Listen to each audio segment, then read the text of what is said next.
Hi, welcome to Teacher Inspiration Station. In today's video, I am doing a children's book haul. Now, I love children's books and I recently moved, and upon my moving, I discovered a box full of children's books. Books that have been in my basement for years collecting dust. And I went, oh yeah, I remember this book. Oh yeah. And some books I know really well, some books I don't know. And yeah, I just thought I would share them with you just so that you can, I like to discover new books and new titles and hear about book recommendations. So I just thought it would be fun to create a book haul video for you. So let's go ahead and get started. Here, Rosa. We all know the story of Rosa Parks, and this is by Nikki Giovanni. Rosa Parks is one of the most famous figures in American history. On December 1st, 1955, she got on a Montgomery, Alabama city bus after work and refused to give up her seat to a white man, an act that sparked a revolution. Suddenly, Mrs. Parks became the center of one of the most important events in the battle for civil rights. This is the story of that event and of a woman whose quiet determination changed our history. And I love the illustrations in this book. They're like cutouts, cut and paste, so really beautiful and great story. Here's a sweet book called Koala Lou by Mem Fox, and in this book, Koala Lou's mom always says, "Koala Lou, I do love you," and that's something that she recites a lot. But over the years, Koala Lou gets brothers and sisters, and I guess mama gets busy with life with all these extra kids, and she doesn't say it as often to Koala Lou, and Koala Lou wants his mom desperately to say it to him again. Oh, I keep saying it's him, it's a her, it's a female character. And she decides to enter this Olympics and she's gonna win, and she trains and she doesn't end up winning, and Koala Lou is so sad. The little part where she cries is so sad. You're like, aw, she cried her heart out. And mom ends up saying, "Koala Lou, I do love you." So it's really sweet. I love this book, and yeah, it's a good one that I can read to my son. We have here Where in the Wild, Camouflaged Creatures Concealed and Revealed. Imagine that you are an animal in the wild trying to avoid a prowling predator. If it can't find you, it can eat you.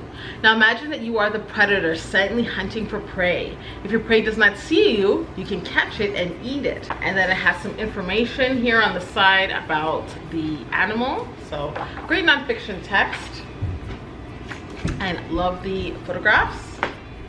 I have here Llama Red Pajama. And this is a story about Llama who has to go to bed, and Llama is just feeling really scared. Where's Mama? I feel like this is a great book that my son can relate to because he recently got his own room and he sleeps by himself.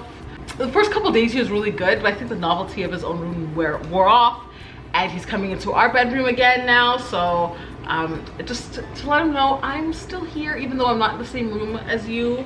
I'm close, so don't worry. So this is a great, cute little book. And this one, 1, 2, 3, A Child's First Counting Book. This one's great as it refers to nursery rhymes and fairy tales.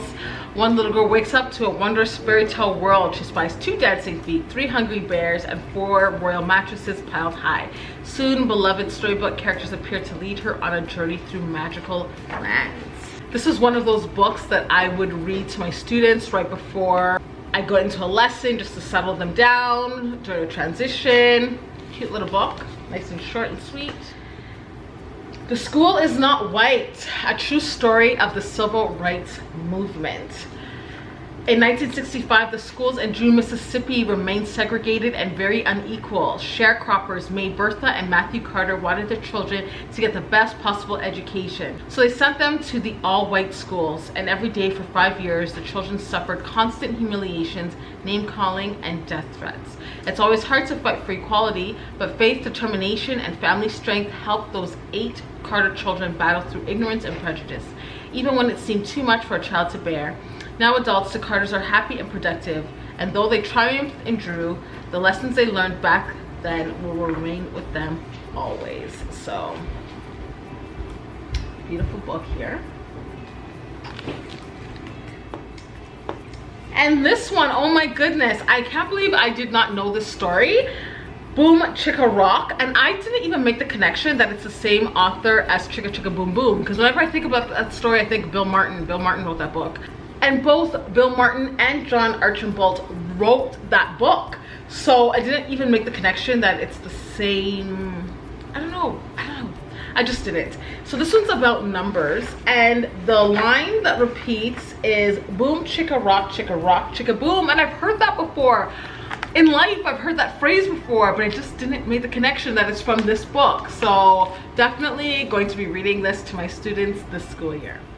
Next book I'm going to share is Emerald Blue. And it's a story about a girl who lives in the Caribbean, and she lives with her grandmother and her brother. Is a remembrance of her grandma who cared for them and protected them, and who quietly wept and let them go when their mother came to fetch them away to their new home over the sea.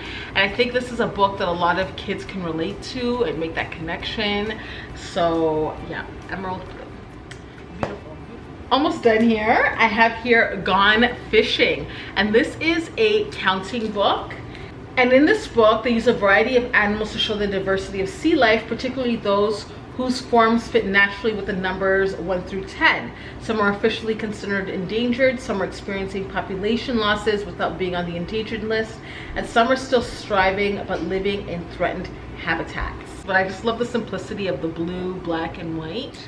And last but not least, the Foggy Forest. Starts off with black and gray pages.